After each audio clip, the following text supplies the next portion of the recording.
After Jesus appeared to his followers in Jerusalem, he showed himself again to the disciples by the Sea of Tiberias, and he showed himself in this way.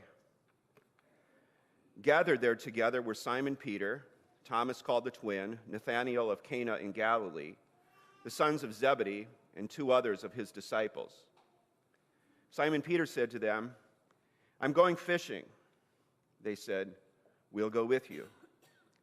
They went out and got into the boat, but that night they caught nothing. Just after daybreak, Jesus stood on the beach, but the disciples did not know that it was Jesus. Jesus said to them, "Children, you have no fish, have you?" They answered, "No." He said to them, "Cast the net to the right side of the boat and you'll find some."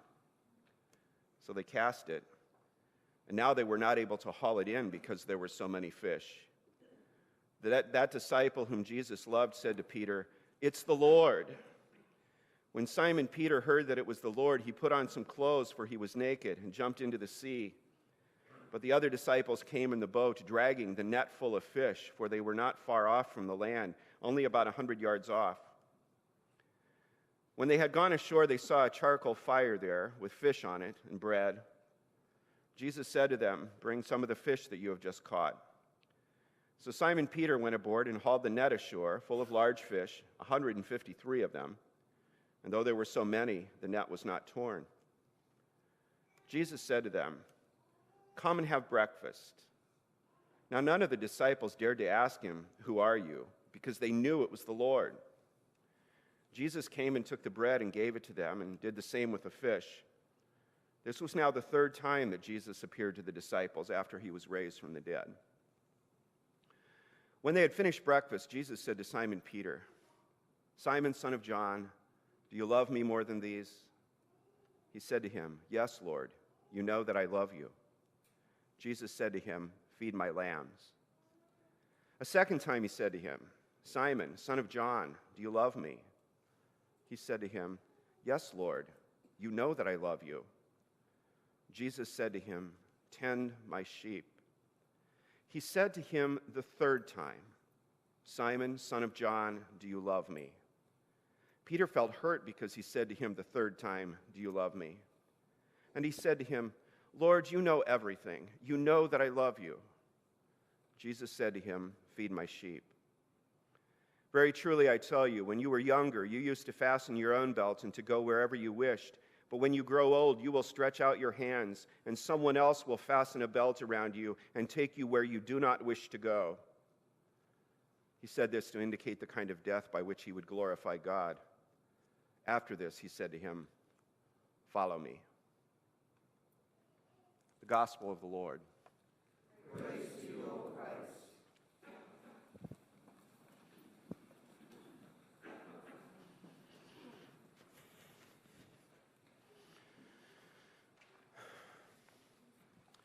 Well, I don't know about y'all, you retirees, but for working people, Monday morning always comes.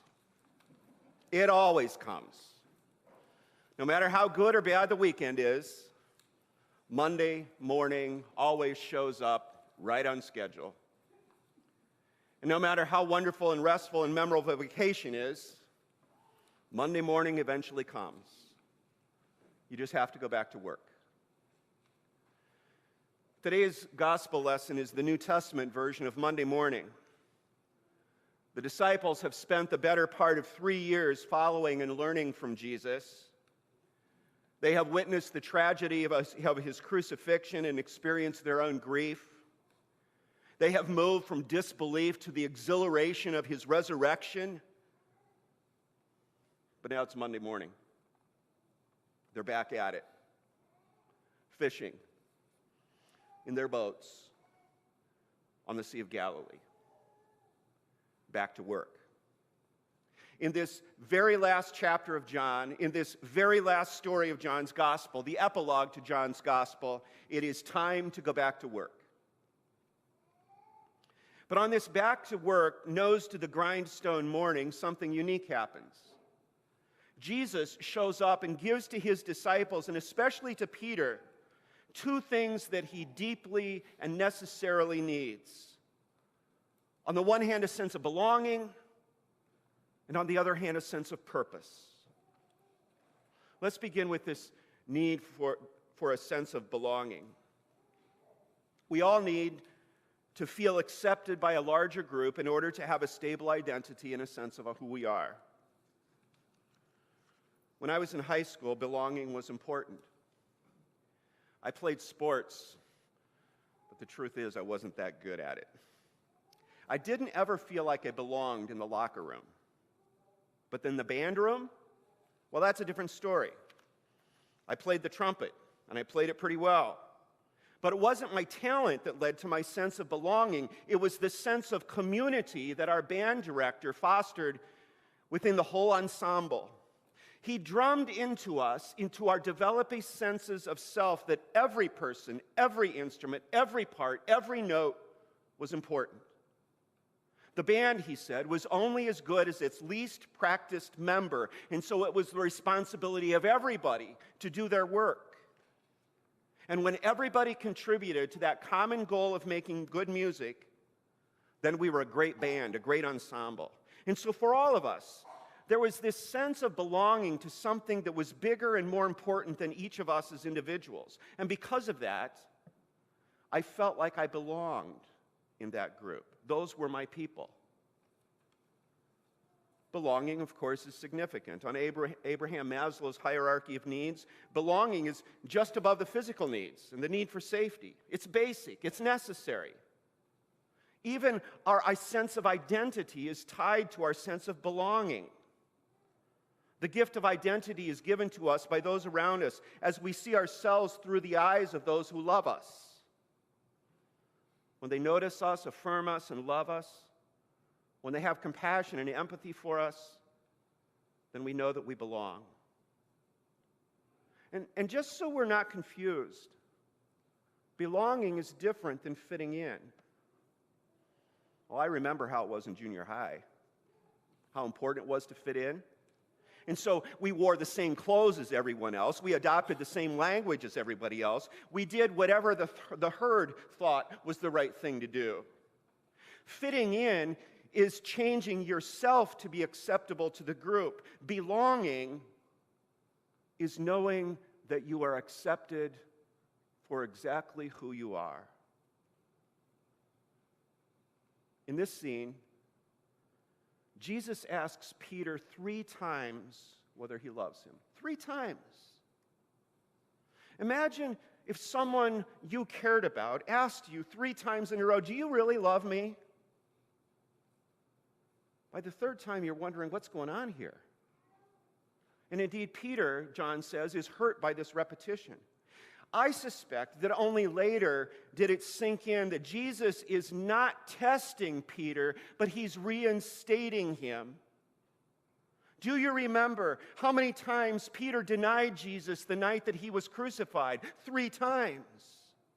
And so Jesus now allows Peter to confess his faith 3 times, the same number of times that he denied Jesus. And so Jesus is drawing Peter back into a community where he belongs. Jesus is accepting him for who he is. Now, in addition to belonging, we need a sense of purpose. We need to know that what we do matters, that if we don't show up, people will notice. Purpose, as it turns out, is one of the great motivators in the world. It's more powerful than money or fame or power. Believing that we have something of value to contribute draws us again and again into challenging circumstances and allows us to meet those challenges with joy. And so in response to each one of Peter's confessions, Jesus responds by giving him good work to do. Feed my sheep. Tend my flock. Be a leader. Look out for the needs of others. Devote yourself to this community. Peter is reinstated into the community of the faithful and given a sense of belonging, and then he's given good work to do. He's given purpose. You know what? This is just one of hundreds of stories in scriptures that do the same thing. Apparently, God knows who we are and what we need. Over and over, God calls God's people into this gift of belonging and this gift of purpose.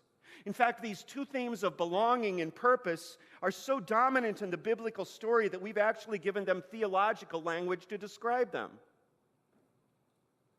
We are justified by grace through faith. That's the promise that God accepts each of us for who we are. We are accepted by God's gift of grace and mercy. And that's a rich, rich promise of acceptance and belonging. And our vocation, our baptismal calling to live out our lives in this world as people marked with the cross of Christ, is the promise that God will use us wherever we are to care for God's people and God's world. That's a promise of purpose. And my young friends, that is what you are saying yes to today. To this sense of belonging and purpose that God has given you in your baptism, and to which today you say a resounding yes. Here we are, dear people of Shepherd of the Bay, gathered here with our people, gathered with the fellow baptized, gathered to witness some of our young people today saying yes to the promises of their baptism, gathered around the richness of God's word, invited to a table to share in the gifts of bread and wine, the feast of Christ's death and resurrection. And in this Easter season, when our voices are full of hallelujahs, when we rejoice that Jesus' crucifixion led to the exhilaration of his resurrection, we celebrate the promise and the hope again that God has said to each of us, you belong here, and I've got good work for you to do. At the end of this service, we will be sent back into the world with a sense of purpose, this purpose that was laid on us at our baptism. We are called, as you will hear in the rite of the affirmation of faith today, to proclaim Christ through word and deed, to care for others and the world God made, and to work for justice and peace.